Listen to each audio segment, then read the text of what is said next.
waktu-waktu yang lain beliau hibahkan sisa-sisa umur yang ada untuk terus mengabdi, mencetak kader yang memahami Quran sehingga kita menjadi manusia yang paham dengan Al-Qur'ani dan dengan apa saja yang diwasiatkan oleh baginda Nabi.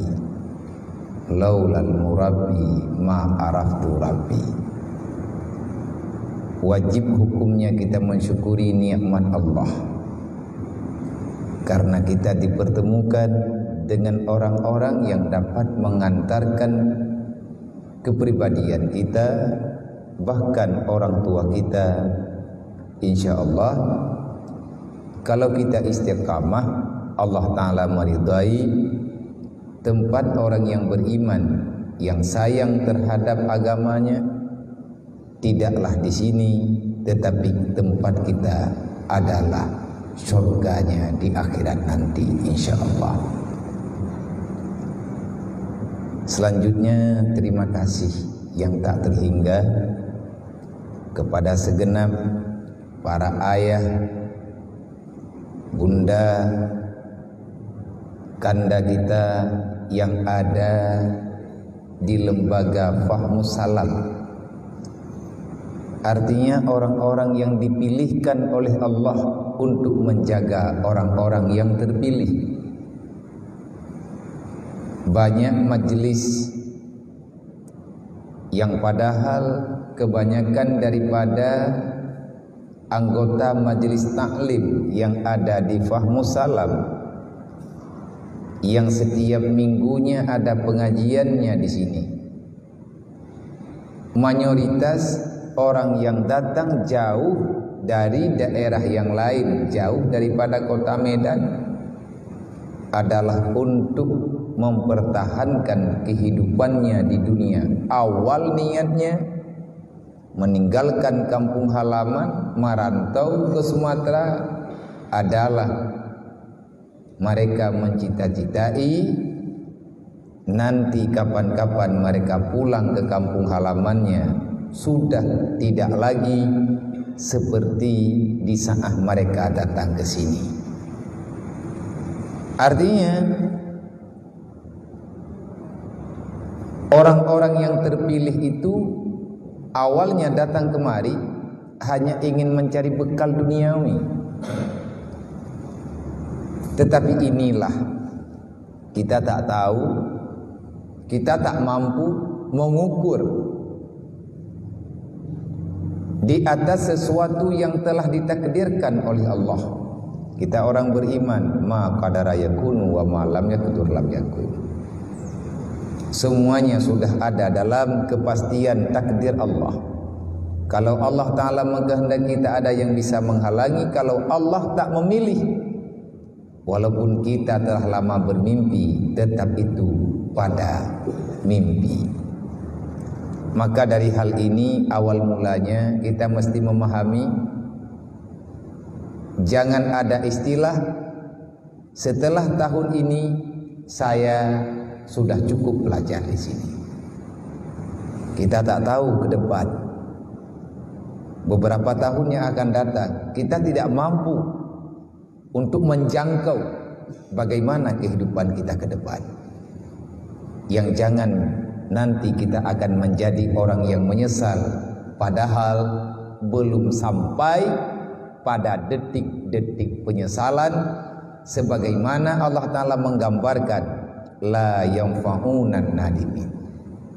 Walaupun kamu menangis dengan air mata darah, penyesalanmu wahai manusia tetap tak ada faedah. Itu kapan?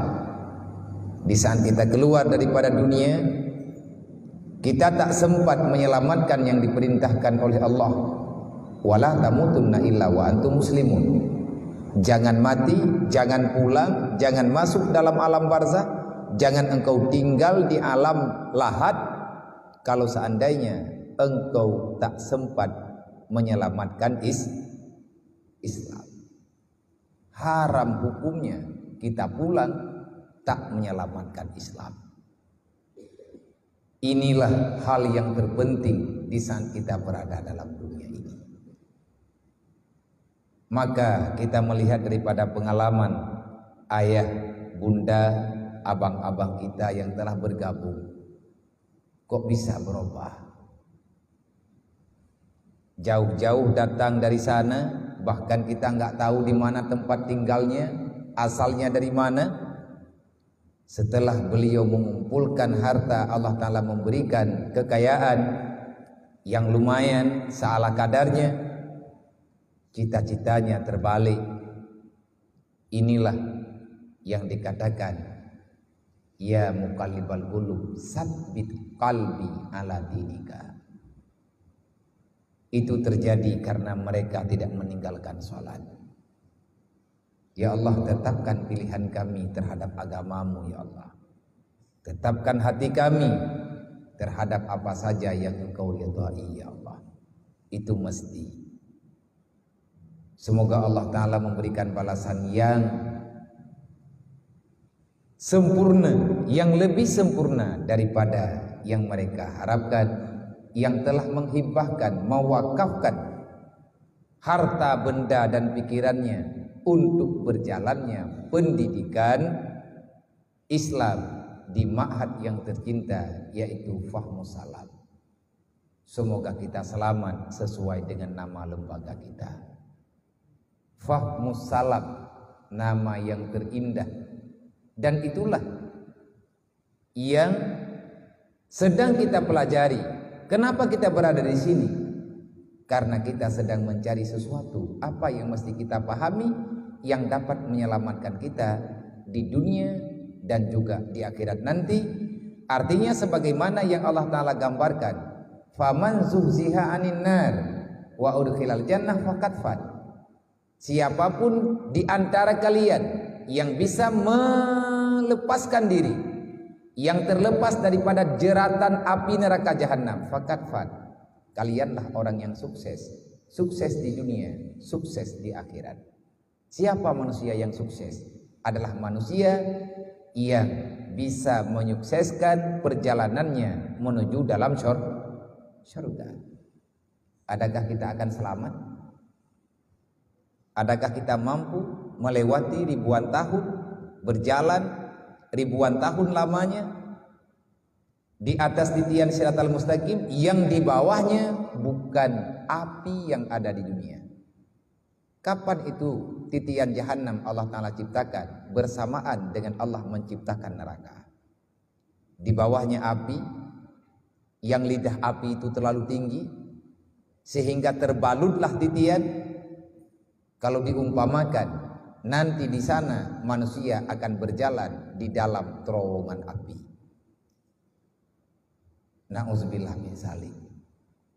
Para malaikat bertanya, ya Allah, adakah manusia itu akan selamat?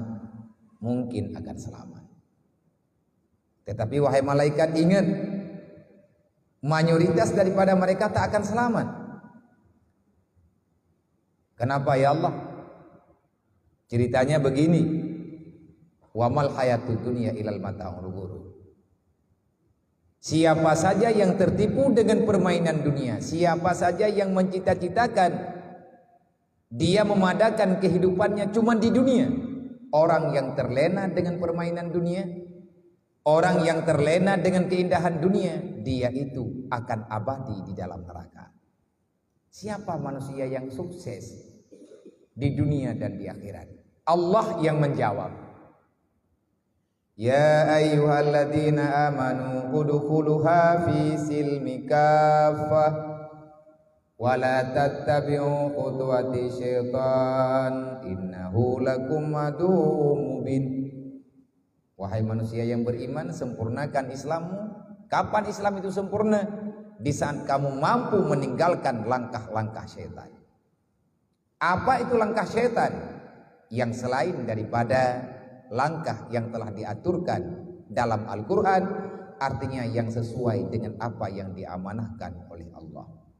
Kalau kita tidak mau menyempurnakan Islam, maka syaitan akan memutarkan balik fakta. Dia akan menawarkan pada kita untuk kita sempurnakan dunia kita. Islam ini akan segera sempurna. Islam yang kita miliki akan segera sempurna. Kalau seandainya kita mampu meninggalkan dunia. Meninggalkan perkara dunia berarti kita meninggalkan ajakan syaitan untuk melawan Allah. Itu gambaran dasarnya. Maka terima kasih kepada adik-adik semuanya, para santriwan dan para santriwan yang sudah berani memilih untuk mondok. Banyak tulisan sekarang yang kita baca, ayo mondok, mondok itu keren. Kerennya di mana? Ya beginilah. Ini sekeren-kerennya. Kerennya di mana? Salat sehari semalam 5 waktu siap dengan jamaah. Jamaah, keren enggak? Enggak lah. Yang enaknya gimana? Yang kerennya gimana? Ya gila-gilaan. Enggak sholat, balapan, macam-macam lah. Di saat kita berada di pesantren, kita kepingnya di luar pesantren. Yang janggalnya, sebelum kita masuk ke sini, kita bertanya, kapan saya diantar ke pesantren? Kapan saya bisa mondok? Setelah sampai ke sini, kapan saya pulang? Kapan bisa pulang? Kok begini kejadiannya? Ini kita dalam keadaan waras apa enggak? Coba jawab. Gila apa waras? Yang benar. Ini saya berbicara sama yang hidup, sama orang yang masih hidup, ataupun saya berbicara sama arwah ini. Hidup. Kok setengah mati?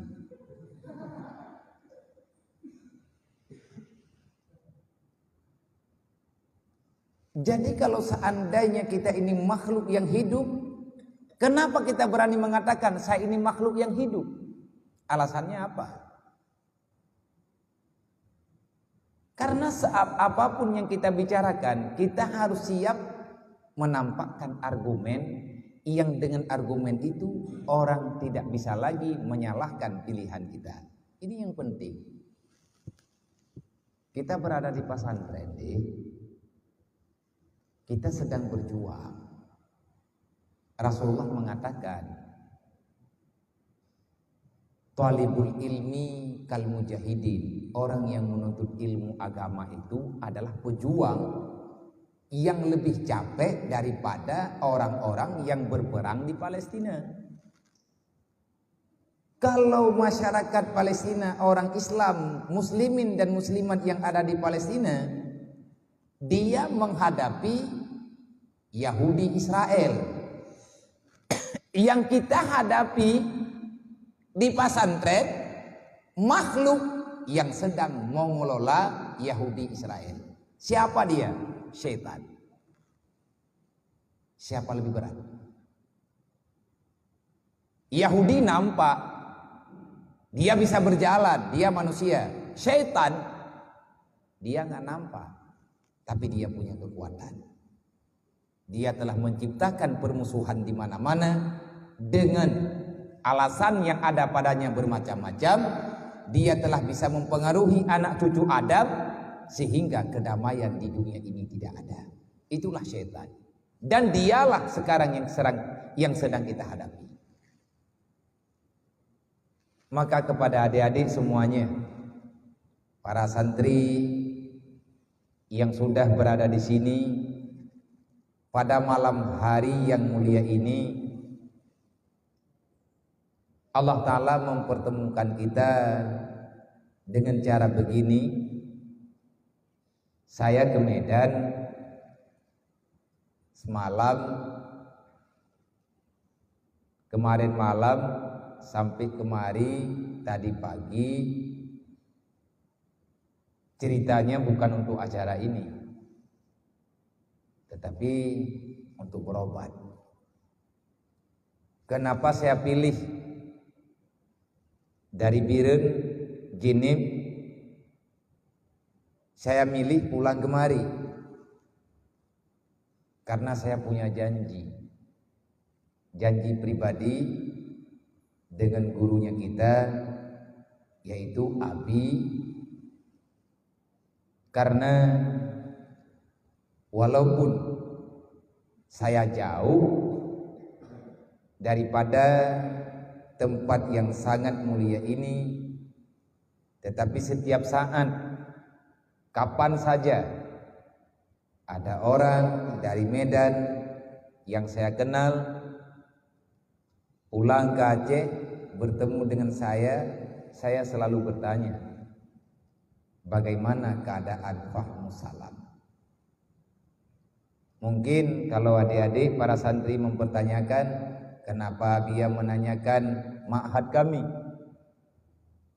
Walaupun saya tidak ambil andil penuh dengan kehadiran lahirnya pondok pesantren yang mulia ini, Fahmus Salam Al-Aziziyah, tetapi sebelum pesantren ini berdiri,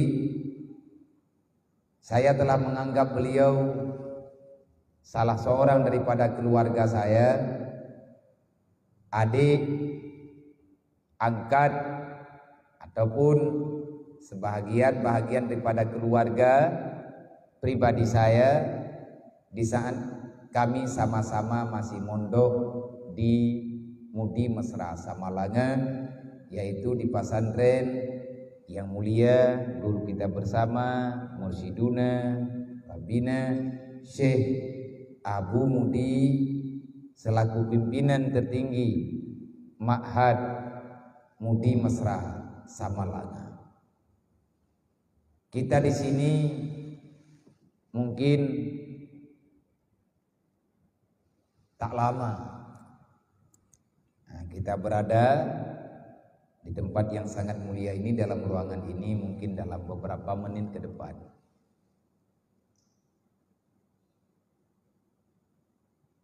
Dengan agenda yang akan kita bicarakan, kita pada malam hari ini berbagi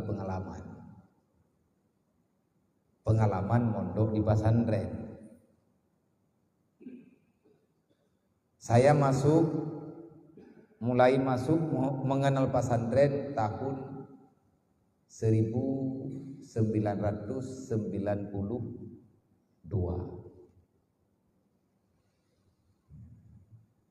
Saya masuk pesantren tahun 1992. Saya lahir ke dunia tahun 1981. Tahun 92 saya memilih mondok pertama kalinya di pesantren, salah satu pesantren besar yang ada di Aceh, yaitu Pondok Pesantren Darul Munawwarah, pimpinan Abu Kutakrung. Abu Kutakrung sendiri, beliau setelah memilih di antara beberapa pesantren yang ada di Aceh, akhirnya beliau juga tiba di Pondok Pesantren Mudi Mesra waktu itu, waktu masih ada Abi Hanafiyah yang mendirikan Pondok Pesantren Mudi Al-Aziziyah. Setelah beliau lama, Abu Kutakrung lama di Mudi, beliau diizinkan pulang oleh Abdul Aziz, gurunya, yaitu mertuanya Abu Mudi. Akhirnya beliau mendirikan Pondok Pesantren Darul Munawwarah di Ulegli, Pidi Jaya, Aceh. Saya berada di Kutakrung gak lama, lebih kurang 2 tahun. Di penghujung 94 keluarga saya sepakat untuk bermusyawarah dengan Abu di Kutakrung memilih pesantren yang selanjutnya. Singkat ceritanya, Abu menyarankan sama ibunda dan almarhum ayahanda saya dan keluarga saya supaya saya dipindahkan ke Mudi Mesra. Di penghujung 94 saya mulai mondok di Mudi Mesra. 2015 alhamdulillah saya diizinkan resmi pulang ke Ginim, dan Abu menyarankan supaya saya memilih tempat tinggal yang tetap, artinya walaupun seala kadarnya untuk saya melanjutkan membagikan seala kadarnya apa yang telah saya dapatkan di Mudi Mesra. Itulah pondok pesantren Orohul Mudi yang ada di Ginim, yang kebanyakan mayoritas santri di situ adalah para yatim piatu dan juga fakir miskin yang memang tidak ada titik terang dalam menghadapi kehidupan dunia ini.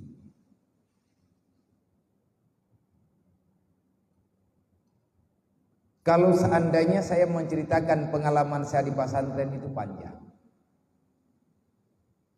karena saat-saat pertama saya mondok saya masih kecil. Jangankan untuk masak sendiri, nyuci pun nggak bisa. Tidak ada waktu masak yang saya nggak nangis. Emangnya kenapa? Ya nasinya nggak masak-masak.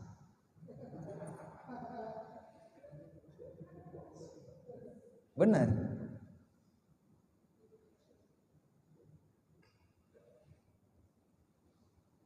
Tempat kompor bukan kompor gas.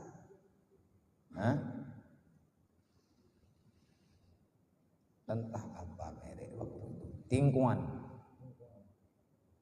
Tahu Tingkuan? Pabriknya udah kebakaran. Udah nggak ada lagi. Jadi setelah saya bersihkan beras, saya hidupkan kompor, lupa saya besarkan. Mana ada masak. Ada orang lain yang membantu untuk membesarkan. Nasinya mendidih, berasnya mendidih. Saya nggak tahu mau gimana supaya jadi nasi. Ujung-ujungnya hitam semua. Kelewatan masak. Hangus. Di sana orang lain sudah pada makan, saya cuma bisa bengong. Waktu ngaji sudah lonceng untuk naik ngaji pagi udah berbunyi, saya makan belum ada, nangislah. Di saat saya nangis, orang yang ada yang ada di samping-samping saya bukan membantu, tertawa. Siapa suruh kamu ke pesantren? Anak-anak ke pesantren, masih ingusan ke pesantren, pulang kau sana. Sedih, sakitnya tuh di sini.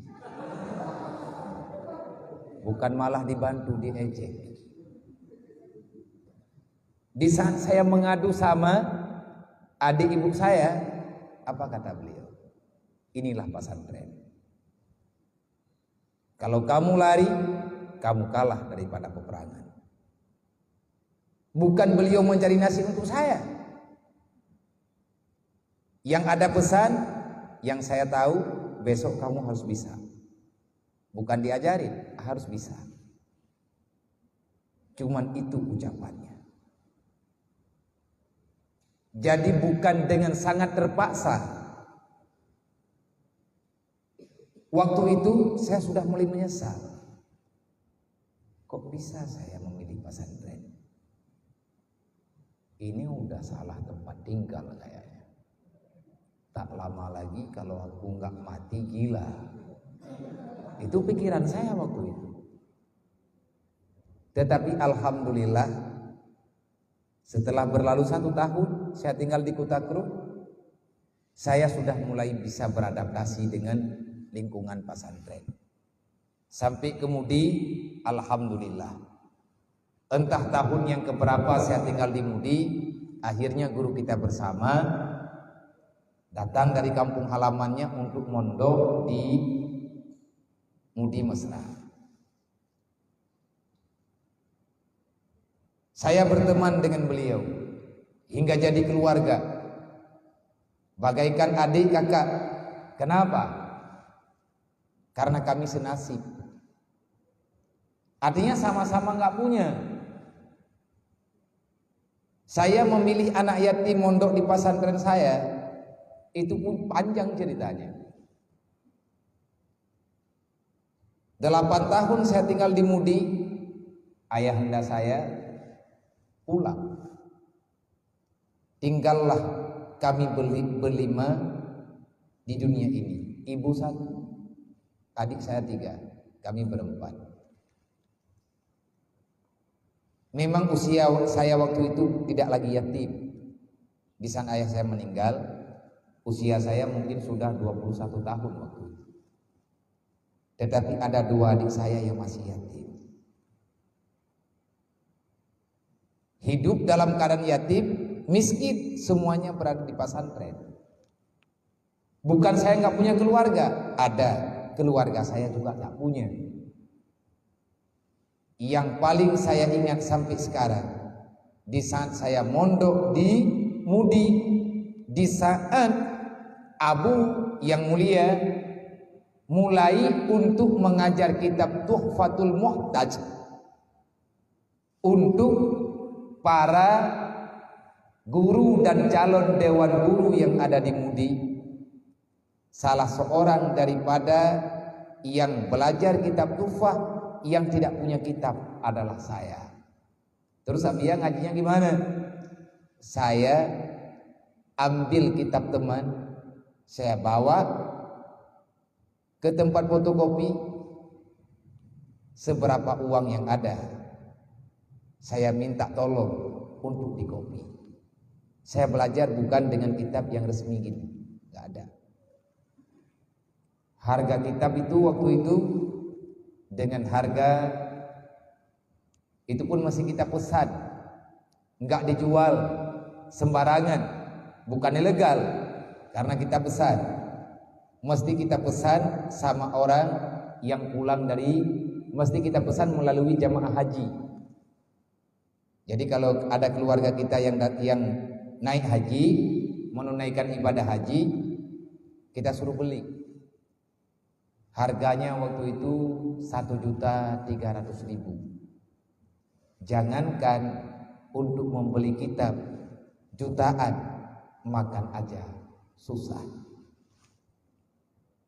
Dari situ saya terpikirkan, gimana ke depan kalau para yatim dan piatu yang mau untuk belajar menimba ilmu agama, mereka tidak lagi punya orang tua, jangankan untuk biaya tinggal di pesantren, terkadang-kadang makan di rumah susah. Makanya saya mulai bermusyawarah. Di saat pesantren ini sudah mulai ada, saya menyarankan sama beliau, ini pesan saya yang paling penting untuk adik-adik yang yatim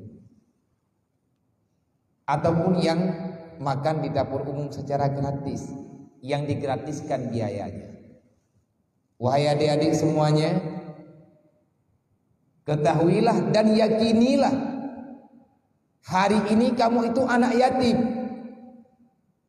Tapi kita tak tahu 40 tahun yang akan datang, 30 tahun yang akan datang, kita akan jadi siapa, kita tak tahu.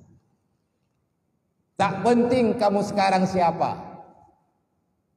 tak penting ayahmu sekarang memiliki kekayaan berapa, itu tak perlu. Yang perlu kita pertanyakan, nanti setelah 40 tahun ke depan, kalau Allah memberikan usia yang panjang sampai dengan usia kita 40 tahun ke atas, kita akan menjadi manusia apa? Dan untuk santri-santri yang lain yang masih punya orang tua, yang masih punya ayah bunda, rajin-rajinlah belajar. Wahai adik-adik semua, rajin-rajinlah belajar untuk tinggal di pesantren. Tidak cukup 1 tahun, 2 tahun, 3 tahun. Kenapa? Rasul sendiri membawa agama yang beliau menerima agama, menerima ilmu langsung dari Jibril. Jibril menerima dari Allah membutuhkan waktu 23 tahun lamanya. Lama. 23 tahun lebih lama. Masa yang panjang. Itu Rasul. Nabi kita Muhammad sallallahu alaihi wasallam. Kenapa enggak bisa dengan memutar balik sebagaimana orang membolak-balik telapak tangan? Kan beliau itu Rasul, bisa saja memohon sama Allah bin salabin. Enggak boleh. Islam ini ada perjuangannya. Islam ini tak hadir dengan sendirinya. Maka dalam memahami agama, kalau boleh saya berpesan dan saya memberi saran, yang pertama, ilmuna bisa dicari. Yang namanya ilmu, apapun ilmu bisa kita cari. Yang susah kita dapati adalah barakahnya. Al ilmu muktasab wal barakah tuzad. Ilmu dengan usaha, barakahnya itu pemberian Allah semata-mata.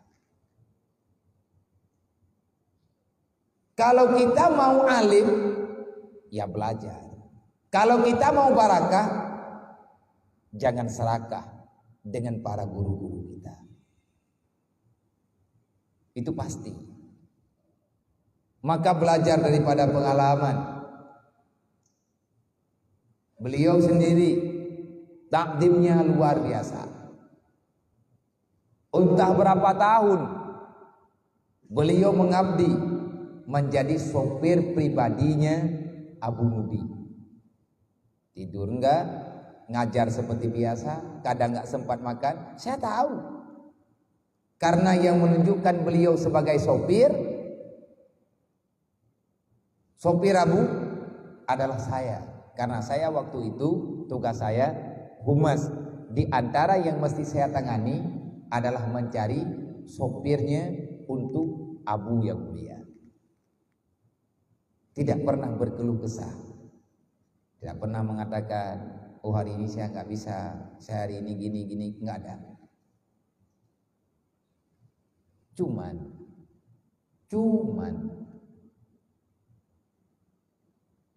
yang nampak dalam pandangan orang banyak, beliau ini sopirnya Abu. Tapi doanya Abu itu apa? Kan kita nggak tahu. Beliau sendiri nggak ada rencana begini, nggak ada. Jangankan sudah kayak gini, mimpi pun nggak, tanya sendiri. Adakah beliau bermimpi akan mendirikan pesantren di Medan ini, yang jauh daripada kampung halaman?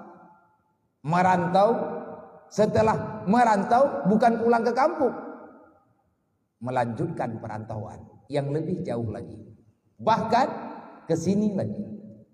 Tidak ada saudara ibunya, tidak ada saudara bapaknya. Inilah kehidupan. Kita nggak tahu.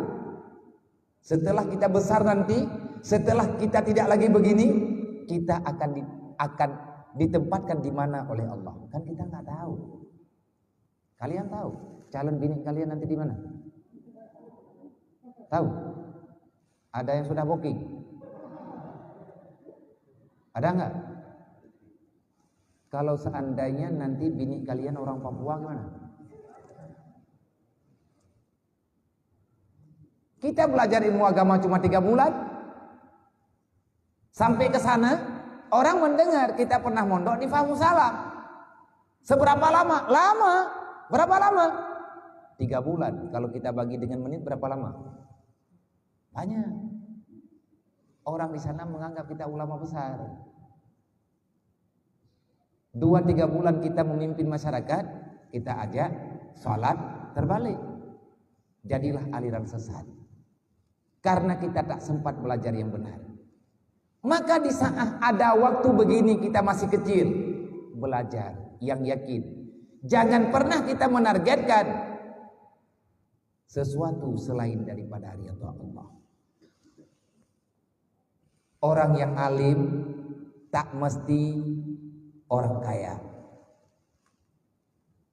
Bahkan kebanyakan daripada orang yang kaya enggak bisa alim. Makanya para penuntut ilmu itu mayoritasnya orang miskin. Oh, saya enggak miskin Nabi ya. Saya ini orang kaya. Bapak saya itu orang kaya, ibu saya orang kaya. Ibu kamu yang kaya, kamu udah makan belum? Enak makannya apa enggak? Makan daging onta tadi? Apa yang ada seala kadar. Nah, orang yang mondok semuanya sama. Tahu kenapa? Kita lagi belajar, kita dalam keadaan miskin. Ada guru saya mengingatkan saya. Guru daripada guru-guru saya yang di Kutakrung dulu. Pada suatu ketika beliau memberi pencerahan untuk para murid serta guru yang ada di Dayak Kutakrung. Kebetulan hari itu saya ikut pertemuan alumni. Beliau mengisahkan, menceritakan. Katanya, adakah kita tahu kenapa orang yang belajar ilmu agama semuanya miskin? Lebih-lebih yang akan dicalonkan Allah Ta'ala menjadi orang yang alim pada masa yang akan datang. Orang itu di saat belajar, sering kita lihat dia dalam keadaan kelaparan. Nggak ada yang menjawab, cuma diam aja. Akhirnya beliau menjawab sendiri. Dulu saya pernah bertanya, katanya, saya bertanya sama guru saya, kenapa di saat kita belajar ilmu agama, kita ini tidak bisa jadi kaya? Guru saya menjawab, karena Nabi pernah mendoakan yang diaminkan oleh para malaikat, ya Allah, miskinkan umatku yang lagi belajar ilmu agama. Doa Nabi rupanya, ya Allah, miskinkan para penuntut ilmu agama. Kalau dia telah mendapati ilmu agama yang mereka cari, ya Allah, dan engkau memilih dia itu orang yang baik, orang yang barakah terhadap ilmunya, aku mohon padamu ya Allah, wa agni ulama min ummati, kayakan olehmu ya Allah semua ulama daripada umatku. Umatku yang alim, jangan engkau biarkan dia ya Allah dalam keadaan miskin. Itu doa Rasulullah. Hebat kan? Makanya kita nggak usah penasaran, kok bisa orang-orang alim ini kaya? Mereka kerja enggak, jualan enggak, kantoran enggak, ngantor enggak, berkebun enggak, apapun enggak. Yang ada tugasnya faslun. Bismillahirrahmanirrahim, faslun, bla bla bla, wallahu alam, sallallahu alaihi Muhammad, tidur. Salat duha selesai, istirahat. Duhur, salat jamaah, baca kitab lagi, habis itu santai. Tiba-tiba dapat mobil. Mobil dari mana itu? Kalau pengalaman saya, itu mobil turun dari langit, diantarin sama malaikat. Kalau nggak percaya, tanya sama Tunggu Fahmi, sama Abi. Waktu saya di Mudi, saya masih mondok, tiba-tiba saya dapat mobil. Mobil apaan? Ya mobil beneran. Bukan mobil-mobilan. Mobil memang. Belinya uang dari mana? Saya nggak punya uang. Kenapa dapat mobil?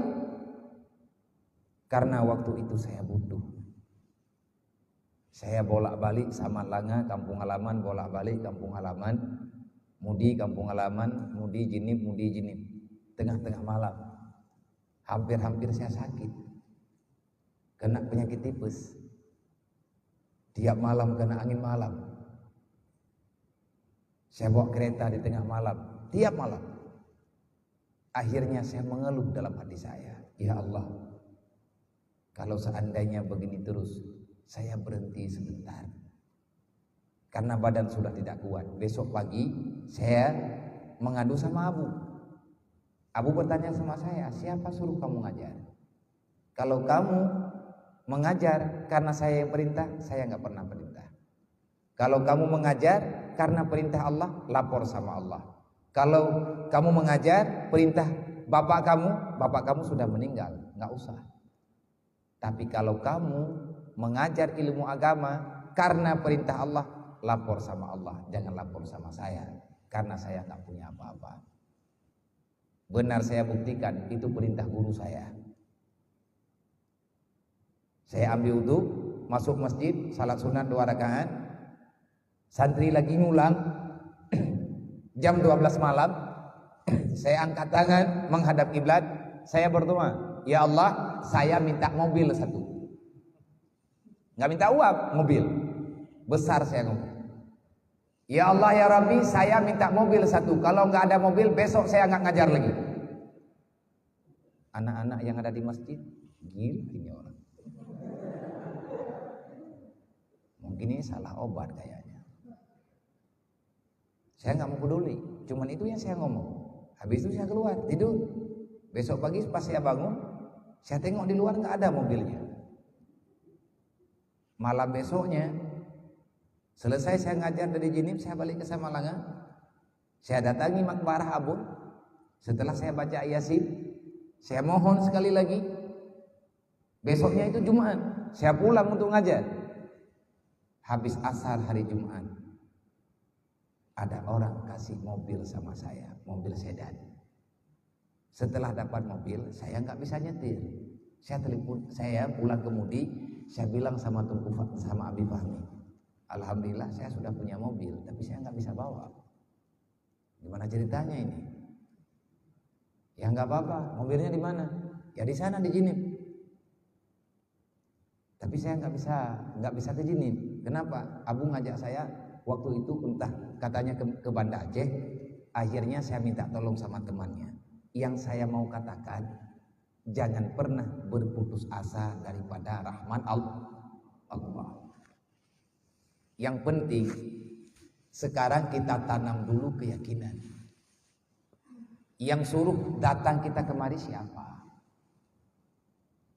Kalau ayah kita yang menyuruh kita untuk belajar, kita nggak punya niat sendiri, jangan salahkan ayah kamu. Nah, kalau ibunda kamu memilih kamu mondok di pesantren, jangan kamu mengatakan ibu nggak sayang sama saya. Dan nggak perlu banyak protes. Biasanya orang sudah sampai ke pesantren protes. Bisa datang orang tuanya, merepet. Nah, ini saya mau pulang, jangan pulang, mengapain pulang? Kamu belajar dulu. Ada anak-anak yang marah sama ibunya, sama bapaknya, sama kakaknya. Memang ibu pikir enak tinggal di pesantren. Yang jadi masalah kamu itu apa? Uang saya kasih, makan saya bayar. Cuman kamu belajar doang, kok nggak mau, kok nggak bisa? Apanya capeknya di mana? Ibu pikir enak tinggal di pesantren. Yang susahnya di mana? Kalau ibu mau merasakan seberapa susah tinggal di pesantren, nggak apa-apa. Mondok 1 minggu saya yang cari uang. Coba rasakan dulu. Yang jadi masalah kamu apa? Di pesantren sebentar-sebentar yang saya rasakan sholat, sebentar-sebentar sholat, habis maghrib isya, tidur sebentar subuh, habis subuh duhur, duduk sebentar asar. Kalau di rumah nggak usah sholat, paling-paling kalau ada maghrib. Saya sendiri kayak gitu. Waktu saya ke Kutagrum, saya tahu dalam dunia ini Islam memerintahkan saya sholat 5 waktu setelah saya sampai ke Kutagrum. Waktu saya masih di Jinim sebelum ke Kutagrum, yang saya tahu sholat wajib itu cuma 1 waktu, maghrib. Yang lain enggak. Orang sholat isya enggak ada urusan, itu suka-sukanya dia. Karena saya enggak mengerti, belum mengerti waktu itu. Makanya Rasulullah mengatakan, bil ilmi hayatul Islam, wabil jahli mawatul Islam. Allah mengatakan, wa in syakartum la azizalakum wa la in kafartum inna azabi lasyadid. Bersyukurlah kepada rahmat Allah, bersyukurlah kepada Allah, karena Allah Ta'ala telah memilih kita menjadi orang yang dicalonkan, orang yang akan dibaikkan dunia wal akhirah, sebagaimana firman Allah dalam Al-Quran yang barusan kita baca, dan Nabi kita telah memilih dengan kabar yang lumayan bagus. Apa kata Rasulullah? Mayuridillahu bihi khairan yufaqihu fiddin. Kalau Allah mencalonkan seseorang itu menjadi orang baik, maka Allah akan memilih hamba itu teguh, istiqamah, yufaqihu fiddin. Allah akan memilih hamba itu untuk terus-menerus memahami apa yang ada dalam Islam. Yufaqih artinya yufham. Lembaga kita namanya apa? Fahmu. Faham. Faham itu mengenal dengan sebenar-benarnya. Kapan kita menjadi orang baik? Untuk mencalonkan orang baik, sebelum kita jadi orang baik, calonkan dulu. Ya Allah, saya mencalonkan diri menjadi orang yang baik, hamba yang baik di sisimu ya Allah. Kalau Allah Ta'ala menerima apa yang kita doakan, Allah mengarahkan kita, memilih kita, mentakdirkan kita, memberi jazab, memberi pilihan kepada orang tua kita baik laki dan perempuan untuk diantar kita mondok di pesantren. Memang yang lain, yang selain daripada mondok di pesantren, kita nggak bisa memahami Islam, nggak ada. Belum pernah ada. Enggak ada. Kita mesti yakin enggak ada. Memahami Islam pada tempat yang terus-menerus membicarakan tentang Islam. Artinya di tempat itu selalu saja pergerakan daripada makhluk manusia yang ada dalam tempat itu mengagungkan apa yang ada dalam Islam. Pekerjaan kayak itu yang ada cuma di pesantren. Di luar sana nggak ada apa-apanya. Kalian mesti yakin. Memang di saat kita belajar, perasaan kita enaknya pulang. Tapi setelah lama kita di rumah, kita juga bosan. Permainannya cuma itu doang. Naik kereta, capek, pulang, mandi, tidur, makan, tidur, bangun, berangkat lagi, pulang. Kita nggak tahu. Usia kita sedikit demi sedikit menghilang. Kan kita pernah baca, bukan pernah, sering, bahkan hampir setiap saat. Wal asri innal insana lafi khusrin illa alladziina aamanu wa amilus shalihat wa tawassaw bil haqq wa tawassaw bis sabr. Selalu. Wal asri, demi masa. Artinya apa? Dari dulu sampai sekarang, bahkan sampai dengan matahari terbit di barat, mayoritas daripada manusia yang tinggal dalam dunia khusrin, kata Allah. Wal asri, dari masa ke masa, dari dulu sampai dengan selama-lamanya, mayoritinya manusia yang tinggal dalam dunia, mereka dalam keadaan khusrin. Apa itu husrin? Hidup di dunia tidak pernah merasakan kebahagiaan. Kenapa? Karena dia termasuk dalam kategori yang Allah Ta'ala marahkan, dalam kategori nilai merah dari Allah. Kenapa dia tidak pernah senang?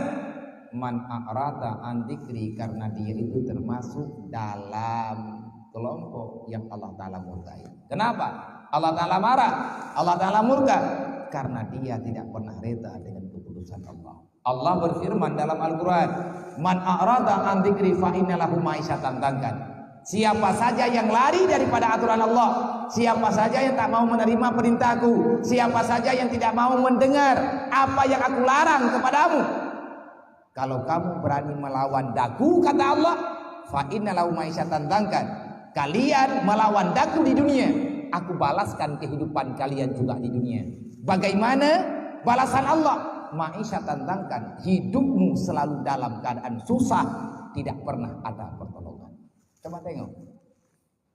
Tengok abang-abang kita yang sholat mereka enggak, puasa enggak, durhaka sama ayah bundanya, dia selalu berantem sama keluarganya.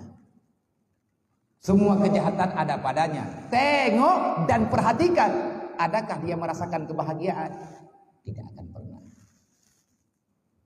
Kita yang sekarang yang berada di pesantren, kita juga punya susah. Kenapa kita bisa susah? Karena kita melanggar dengan aturan pesantren. Kita diperintahkan untuk salat berjamaah, kita bermalas-malasan. Kita diperintahkan untuk tahajud, kita pura-pura sakit. Kita diperintahkan belajar tepat waktu, kita curi-curi waktu. Adab etika jauh daripada aturan. Kita tak punya akhlak, bahkan lain sebagainya. Apa yang dikatakan akhlak? Akhlak tata krama, mencari kehidupan yang lebih sempurna. Kapan kehidupan kita sempurna? Di saat dengan kedatangan kita ke dunia, kita tidak menyakiti dan menyalahi orang lain. Itulah yang dikatakan dengan akhlak, adab. Berani lari daripada pesantren, maka kita sudah siap untuk hidup dalam keadaan sengsara. Saya nggak percaya. Kalau nggak percaya, coba, tolong dicoba. Kalau kalian tidak yakin dengan apa yang kita katakan malam hari ini, kalian tidak percaya dengan pembicaraan saya, tak ada apa-apanya, nggak masalah. Kalian tidak mau percaya yang disampaikan oleh Abi, juga tidak ada masalah. Tetapi kita ini orang Islam, kita ini orang beriman. Tuhan kita Allah, Nabi kita Muhammad. Kalau kita tidak mau percaya dengan apa yang diamanahkan oleh orang tua kita, karena kita menyangka orang tua kita ingin menzalimi kita, silahkan kita tidak percaya dengan orang tua kita. Tapi yang saya wasiatkan sama kalian, tak percaya sama manusia tak masalah, tetapi ingat, jangan kalian melawan apa yang diperintahkan oleh Allah. Yang lain silahkan, lawan aja nggak apa-apa. Kalau seandainya kita nggak mau percaya dengan omongan orang lain, tak masalah, karena kita sama-sama manusia. Surga dengan neraka bukan pilihannya manusia, pilihan Allah.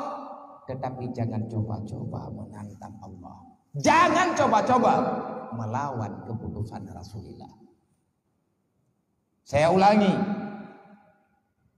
berani lari daripada tempat menuntut ilmu agama, berarti kita adalah pengkhianat dalam dunia ini. Orang yang lari daripada tempat menuntut ilmu agama, orang itu adalah manusia yang paling jahat yang pernah ada. Kenapa? Karena kamu itu adalah manusia yang mengkhianati perjuangan yang pernah diperjuangkan oleh Rasulullah. Orang yang lari daripada lembaga pesantren, orang itu adalah orang yang lari daripada saf peperangan yang telah diwajibkan oleh Allah. Seberapa berbahaya? Allah mengkhabarkan dalam Al-Quran, ya ayyuhalladzina amanu la takunu 'alallah wala 'ala rasulillah wala takunu ala amanatikum wa antum ta'lamun. Wahai manusia yang beriman, aku pesan pada kamu, kata Allah, aku pesan pada kalian semuanya, la takhunu 'ala Allah, jangan kamu mengkhianati Allah. Artinya kamu jangan curang dengan hukum Allah. Jangan kamu membantah apa yang tidak diwasiatkan oleh Rasulullah, dan jangan coba-coba kamu untuk mengkhianati apa yang telah kamu terima dari Allah. Ini bukan kata saya. Kalian bisa baca Al-Quran, buka sendiri, cari sendiri, tengok di situ ada enggak. Man kharaja ila talibil ilmi kana kal mujahidin. Orang yang keluar daripada kampung halamannya, orang yang keluar daripada rumahnya, keluar kemana? Dia meninggalkan rumahnya untuk mondok mencari ilmu agama. Rasulullah mengatakan, kana kal mujahidin. Siapa yang keluar daripada rumah untuk belajar ilmu agama, ilmu fardhu'in, kalian itu adalah mujahidin fi sabilillah. Wa iza mata syahida. Kita wafat saat belajar, kita wafat saat mengajar, belajar ilmu agama, nggak usah bersedih. Berarti perjuangan kita sudah selesai. Yang mesti kita doakan, ya Allah, kalau seandainya aku ini sudah baik menurutmu ya Allah, matikan aku sekarang ya Allah. Tak perlulah ya Allah Engkau panjangkan usiaku hingga 10 tahun yang akan datang. Kalau seandainya daku ini sekarang ya Allah dalam pilihanmu berada dalam surga, baiknya ya Allah matikan daku sekarang. Kita meninggal saat menuntut ilmu agama, nilainya syuhada. Tak mudah mencari syahid, tak mudah. Itu bukan urusan yang mudah. Untuk masuk surga bukan hal yang mudah. Ya. Ihdinas siratal mustaqim. Ya Allah, tunjuki saya jalan yang lurus. Yang namanya jalan yang lurus, jalan yang gak ada hambatan, tidak ada yang membahayakan untuk keselamatan. Itu namanya jalan yang lurus. Kan di Medan ini banyak lampu merah kan, lampu lalu lintas. Merah berhenti, kuning hati-hati, hijau berangkat lagi. Di saat kita melihat lampu merah nyala, di situ tertulis jangan terobos lampu merah. Untuk melanjutkan perjalanan jalan yang untuk menuju kepada jalan yang lurus, artinya lurus ke depan. Kalau lampu merah nyala, berhenti dulu. Bahaya. Kenapa? Banyak ancaman yang tidak menyelamatkan. Ada orang lagi lewat dan macam-macam. Dan di samping kiri tertulis, di situ tertulis, sebelah kanan tertulis jangan terobos lampu merah. Sebelah kiri tertulis belok kiri jalan. Apa tulisannya? Belok kiri jalan terus. Yang saya pahami masuk neraka nggak ada aturannya, silahkan. Untuk masuk neraka nggak perlu berhenti, jalan terus. Insya Allah tak lama lagi sampai kau ke neraka. Artinya untuk masuk neraka itu nggak perlu modal banyak. Untuk masuk surga kita membutuhkan modal yang banyak. Modal yang banyak itu apa? Kita mesti sholat. Capek jadi orang Islam? Capek. Capeknya di mana? Sholat, puasa, haji, zakat, ngaji, berbakti kepada orang tua, nggak boleh buat dosa, nggak boleh menzalimi antar sesama, nggak boleh curang, jangan menjegal kawan seiring, menggunting dalam lipatan untuk kamu mendapatkan kemenangan, karena Allah Ta'ala melarang hal yang demikian. Kalau kita ingin masuk surga, Allah tidak mengizinkan kita masuk sendiri. Paling banyak kita mengajak orang masuk surga, maka paling cepat kita sampai ke surga. Kata siapa? Kata Allah dalam Al-Quran. Wallahu khalaqal mauta wal hayata liyabluwakum ayyukum ahsanu amala. Di dunia ini ada kematian, ada kehidupan. Fungsinya Allah Ta'ala menciptakan kehidupan dan kematian itu untuk apa? Liyabluwakum ayyukum ahsanu amala, supaya kalian bisa berlomba untuk mendapati amal terbaik yang pernah kalian lakukan selama hidup berada di dunia. Antara hidup dan mati Allah Ta'ala menciptakan perlombaan. Perlombaan itu apa? berlomba mendapati nilai-nilai yang baik, yaitu beramal yang salih. Untuk kita mendapatkan nilai yang baik, di saat kita sampai kepada garis finish, semoga kita menjadi sang juara. Tetapi untuk mendapatkan kemenangan, kita harus ridha dengan kemenangan orang lain. Kita tidak boleh syirik, kita tidak boleh dengki, tidak boleh iri, tidak boleh dengki. Contohnya gini, di sini wajib tahajud nggak? Wajib. Di saat kita sudah terbangun waktu tahajud, kita senang melihat teman kita masih tertidur pulas. Ya udah, tidur aja, sebentar lagi kalian akan berenang. Kita jalan pelan supaya dia jangan terbangun, supaya tidak berisik. Kita mau buat dia itu teraniaya. Kita ingin mendapatkan nilai tahajud sendiri. Adakah Allah Ta'ala memberikan kepada kita nilai terbaik? Tidak. Kenapa? Wa'mur bil ma'ruf wanha 'anil munkar. Inilah yang diajari kita dalam Islam. Kalau kita seandainya ingin membicarakan, terlalu panjang dan sangat panjang untuk cepat sampai pada cita-cita. Yang pertama, cita-cita kita yang terakhir, ini kita baru boleh pulang kalau kita mau berkisah banyak. Para alim-alim ulama tempo dulu, para sepuh-sepuh, bahkan beliau itu para mujtahid, al-alim, al-alama, Syekh Hujjatul Islam pangkatnya, bukan sembarangan. Banyak kisahnya dalam manakib-manakibnya itu. Bukan dia sendiri yang menceritakannya, tapi para murid-muridnya yang telah melihat bukti. Kayak cerita Imam Al-Ghazali rahimahullah ta'ala. Imam Al-Ghazali itu bukan orang kaya. Beliau itu adalah anak yatim. Ayahnya miskin. Setelah miskin tak lama kemudian, masih beliau kecil, ayahnya meninggal. Cuman ayahnya punya sahabat yang lumayan. Allah Ta'ala memberikan rahmat kepada teman ayahnya, yaitu orang yang alim. Di saat ayahnya dalam keadaan sakit berat, sakit dalam keadaan mau meninggal, ayahnya memanggil temannya yang diberikan ilmu agama oleh Allah, temannya yang alim, teman si bapaknya Imam Al-Ghazali. Apa kata bapaknya Imam Al-Ghazali? Kalau aku pulang menghadap Allah, aku titipkan anakku padamu. Ajari dia ilmu agama. Jangan biarkan anakku itu nggak punya ilmu, dia itu bodoh di dalam dunia. Karena tidak ada orang lain yang bisa membantu daku selama berada dalam alam barzakh kecuali kedua anakku. Kalau kamu bersaudara sama aku, berteman dengan daku, ajari dia ilmu agama. Kata teman ayahnya Imam Al-Ghazali, insya Allah amanahmu akan aku jalankan dengan sepenuh hatiku. Maka kita datang ke sini bukan sekedar untuk bermain-main doang, bukan. Cari teman, macam lah, cari persahabatan. Kita ingin menjauhkan diri daripada pekerjaan rumah, enggak. Datang ke pesantren bukan sekedar untuk lepas tanggung jawab, ataupun kita tidak mau mendengar ayah bunda kita marah-marah, enggak. Terus kalau bukan itu, yang benarnya apa? Pernah dengar nggak?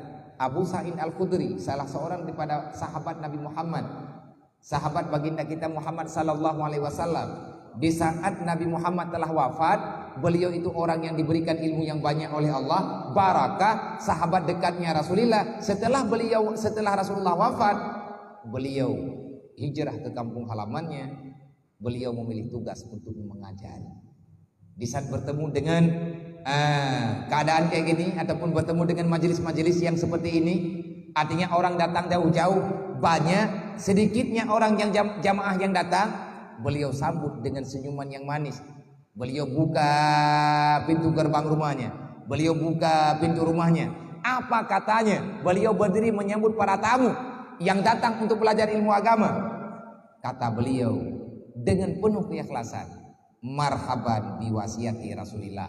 Marhaban ya ibadallah biwasiati Rasulillah. Kata beliau kepada orang yang sedang belajar ilmu agama, marhaban, selamat datang wahai hamba Allah, selamat datang wahai umat Nabi Muhammad. Kalian datang kemari bukan untuk bersenang-senang. Kita datang kemari bukan untuk mencari ketenangan dunia, tetapi kita datang kemari biwasiati Rasulillah. Untuk apa kamu ke pesantren? Biwasiati Rasulillah, untuk mendapatkan wasiat Nabi Muhammad. Apa yang diwasiatkan oleh Rasulullah sama kita? Kenali Allah. Awwalu ma yajibu ala walidaini ayata'allama walida. Yang pertama Allah Ta'ala wajibkan kepada ayah dan bunda di saat anak itu lahir. Wahai bunda, wahai ayah yang telah menjadi ayah, perkenalkan Tuhanmu sama anakmu. Jangan kamu mati dulu kalau anakmu belum mengenal Allah. Memang ada hadisnya kayak gitu. Jangankan hadis, Al-Quran pun ada. وَلِيَخْشَى الَّذِينَ لَوْ تَرَكُوا مِنْ خَلْفِهِمْ ذُرِّيَّةً ضِعَافًا خَافُوا عَلَيْهِمْ فَلْيَتَّقُوا اللَّهَ وَلْيَقُولُوا قَوْلًا سَدِيدًا. Jelas tugas seorang ayah berat, karena ayah bunda kita tidak bisa mengajarkan kita ilmu agama sampai kita mengenal Allah. Akhirnya ayah bunda kita sepakat kita dititip di pesantren Fahmus Salam Al-Aziziyah. Di tempat yang mulia ini, insya Allah pemahaman kita akan sampai kepada apa yang dicita-citakan oleh orang tua kita. Kita wajib berbangga jadi anak pesantren. Yang kita bangga, sebelum maghrib kita baca Yasin, terus habis asar ada yang baca surah Waqiah, kita salawatan. Jumatan kita salawatan. Kita salat berjamaah. Kita selalu mengkaji apa yang ada di dalam agama Allah. Wajar kalau seandainya Allah menjanjikan kepada orang-orang yang telah sampai kepada tempat belajar ilmu agama, wa may yattaqillah yaj'al lahu makhraja warzuqhu min haitsu la yahtasib. Siapa yang bertakwa kepada Allah, dia tak pernah susah dalam dunia, rezekinya akan dimudahkan. Para sahabat bertanya sama Rasulullah, "Ya Rasul, siapa sebenarnya mayyatakillah itu? Bagaimana caranya supaya saya bisa mencapai pangkat mayyatakillah, orang yang bertakwa kepada Allah? Sebenarnya takwa itu apa sih? Gimana caranya?" Rasulullah menjawab, "Kalau kamu mau tahu siapa mayyatakillah yang sebenarnya, yang dikatakan dengan mayyatakillah, orang yang bertakwa kepada Allah, bukan sekedar sholat 5 waktu, bukan sekadar kita rajin bersedekah, enggak. Terus yang bagaimana yang dikatakan dengan mayyatakillah? Rasulullah memberi rincian. Wa mayyatakillah dalam Al-Quran, Rasulullah memberi terjemahan, man tafaqahu fi dinillah. Yang dikatakan dengan mayyatakillah adalah man tafaqahu fi dinillah, orang yang selalu tafaqquh. Apa itu tafaqquh? Belajar mata bina enggak? Ada? Udah belajar mata bina? Tahu? Nah, ibu mata bina kawan? Oh, kita belajar Al-Miftah. Ada satu wazan, wazan tasrif.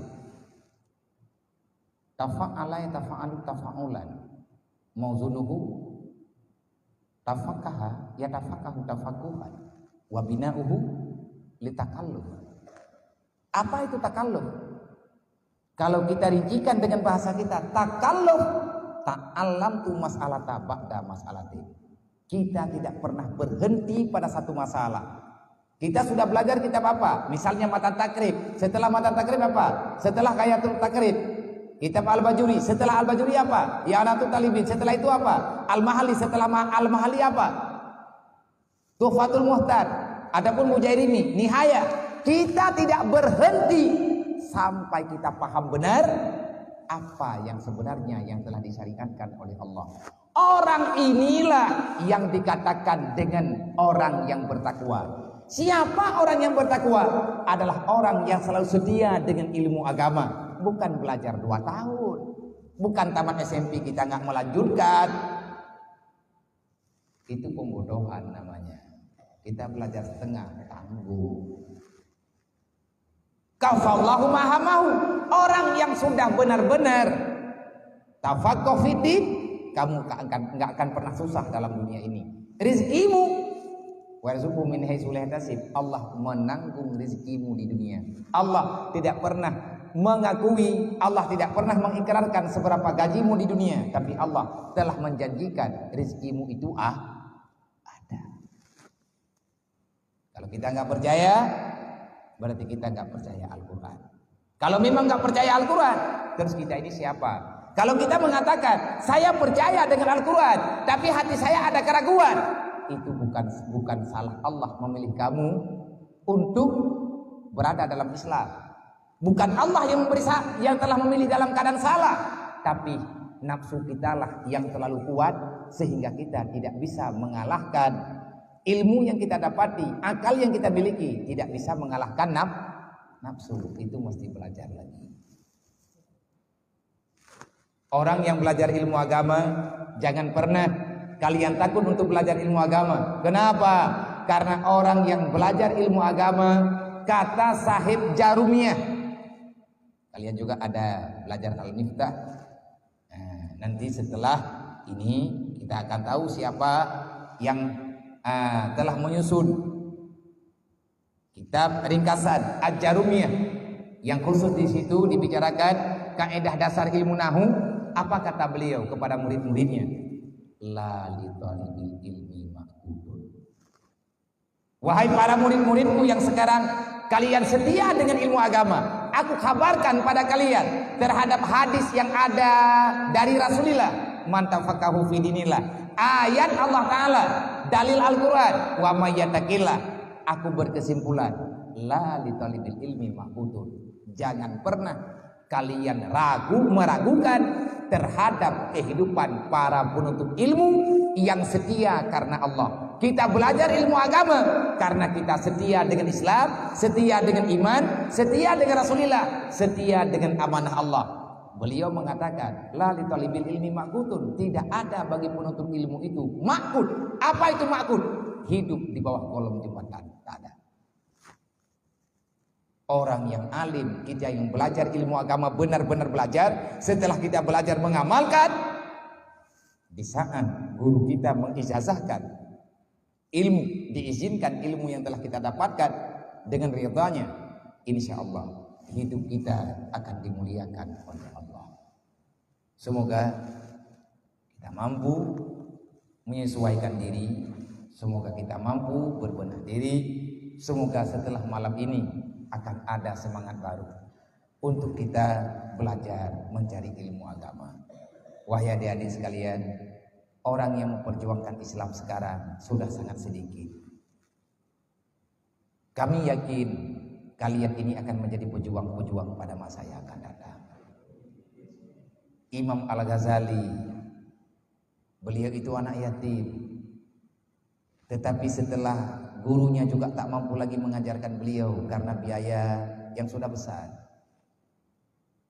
Teman daripada ayah beliau itu ada temannya lagi yang membuka ma'had yang lebih besar. Di ma'had itu diliburkan uang makan.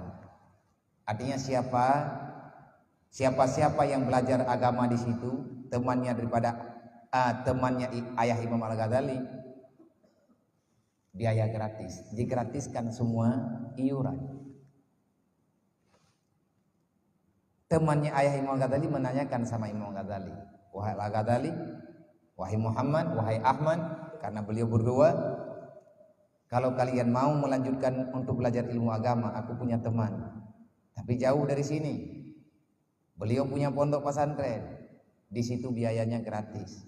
Adakah kalian mau untuk meneruskan ilmu agama, untuk belajar di sana, tetapi jauh daripada ibundamu? Apakah kamu mau?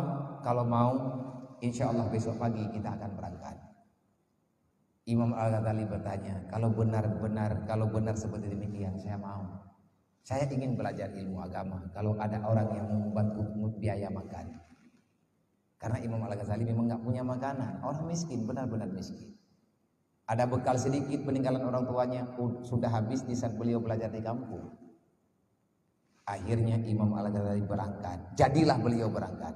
Belajar sama Imam At-Tusi. Lama. Kira-kira Imam Al-Ghazali karena beliau itu jenius, cerdik, pandai, luar biasa, Allah Ta'ala memberikan akal yang sangat sempurna kepada beliau. Akhirnya beliau mengatakan gini, wahai guru, adakah saya diizinkan untuk pulang? Kenapa? Saya merasakan saya sudah cukup lama belajar di sini. Insya Allah saya akan pulang dan akan mengajar. Apa kata gurunya? Ini dengar baik-baik. Jangan sekedar pulang. Tanya dulu sama Abi. Tanya dulu sama guru kita.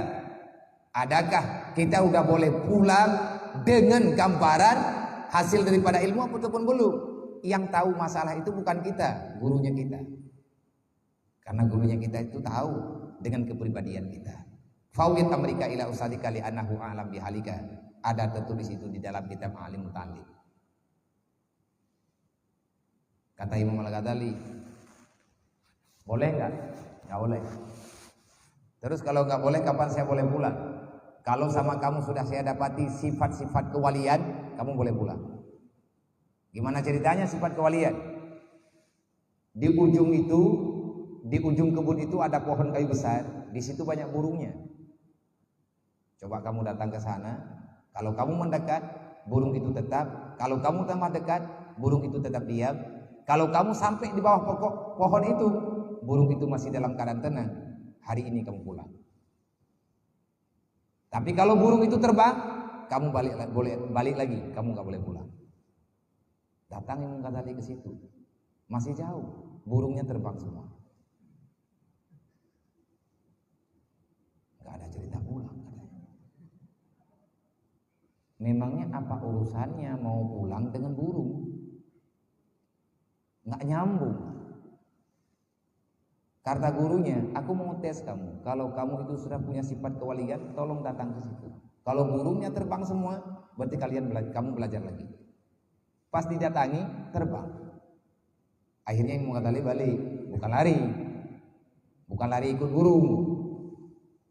Karena beliau itu bukan burung, manusia. Menghadap gurunya, gimana? Terbang. Ya udah, kalau dia terbang, masuk kamar belajar. Istiqamah lagi. Belajar lagi. Akhirnya gurunya itu mengatakan, setelah sekian lama belajar lagi, Ghazali, di situ masih ada burung, masih. Coba kamu datangi. Sampai beliau di bawah pohon kayu, tak satu pun burung yang terbang. Bahkan kebanyakan daripada burung-burung yang ada di atas pokok kayu turun untuk hingkap di bahunya Imam Al-Ghazali. Bahkan ada yang dibawa pulang di hadapan gurunya. Apa kata gurunya? Wahai Al-Ghazali, hari ini kamu boleh pulang. Imam Al-Ghazali nggak mau pulang lagi. Saya nggak mau pulang lagi. Pulang. Ini asrama nggak cukup untuk orang lain. Pulang. Bukan diusir, tapi sudah mampu nih. Yang aku ingin dapatkan sama kamu, sekarang aku dapatkan.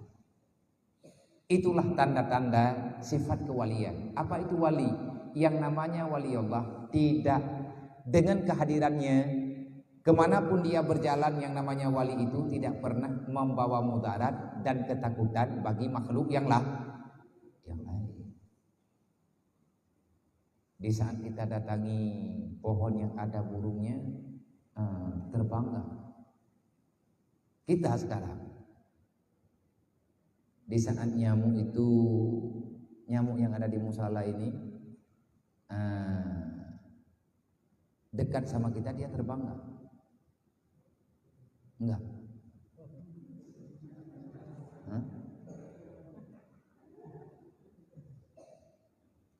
Biasanya nyamuk enggak terbang, bahkan dia menggigit. Oh, kalian sudah jadi wali, pulang. Itu penyakit namanya, bukan itu tandanya. Makanya Rasulullah mengatakan gini, Iza aradallahu bi amrin khairan fabasarhu ala uyubi nafsi. Kapan kita boleh pulang? Kalau kata Rasulullah, kalau kamu mau pulang, kalau kamu telah dipastikan Allah menjadi hamba yang baik, maka pulang. Tanda saya jadi orang baik di mana? Fabasarhu ala uyubi nafsi. Kamu telah bisa melihat tentang kekurangan-kekurangan dirimu. Tetapi sebelum kita belum mampu melihat kita ini manusia yang banyak salah di hadapan Allah, kita selalu meyakini kita telah baik, kita begini, kita begitu, kita sudah sempurna dan lain sebagainya.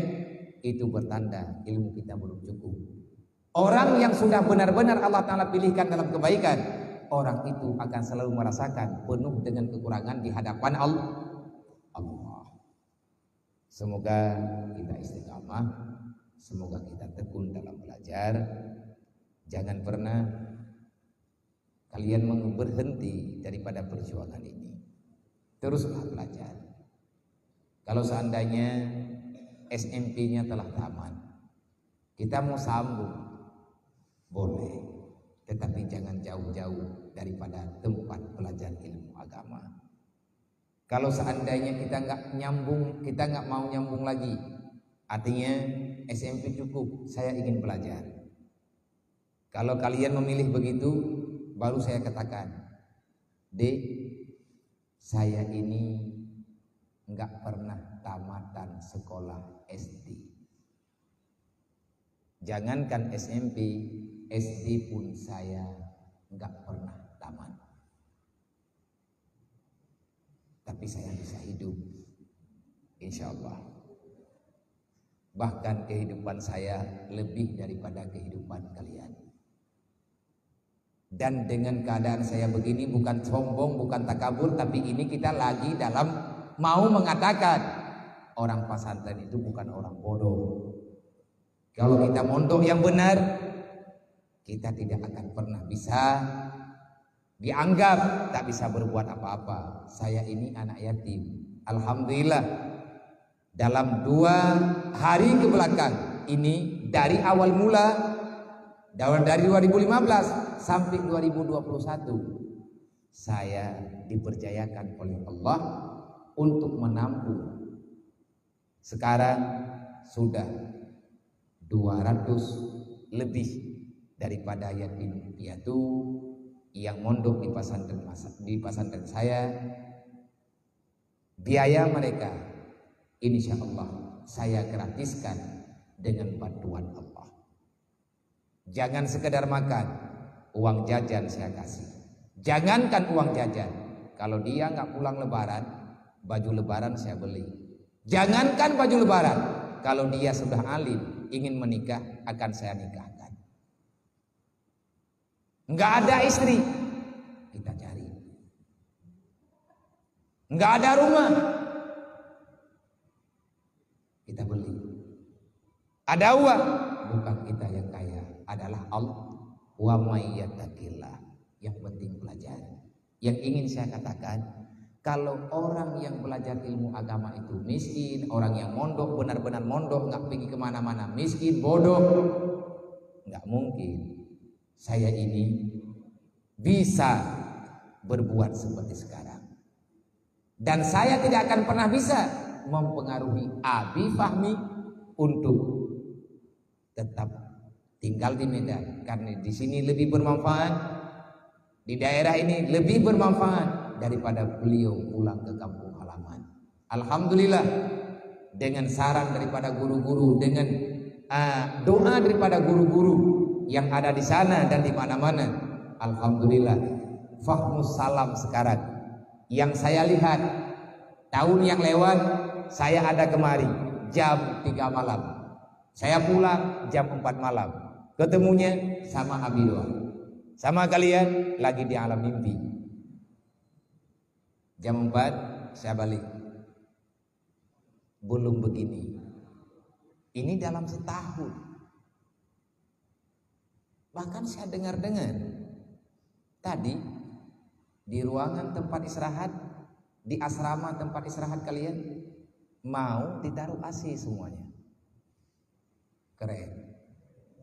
Bayarannya gimana? Kita musyawarah lagi. Nah, yang penting ASI-nya dulu ada.